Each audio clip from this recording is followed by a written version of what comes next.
दर्शनं देवदेवस्य दर्शनं पापनाशनं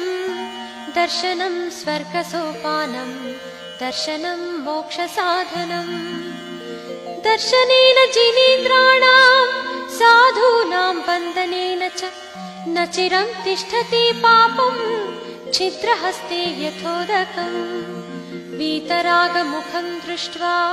पद्मरागसमप्रभं नेकजन्म कृतं पापं दर्शनेन विनश्यति दर्शनं जिनसूर्यस्य संसारध्वान्तनाशनं बोधनं चित्तपद्मस्य समस्तार्थप्रकाशनम् दर्शनं जिनचन्द्रस्य सद्धर्मामृतवर्षणं जन्मदाह विनाशाय वर्धनं सुखवारिधे जीवादितत्त्वप्रतिदर्शकाय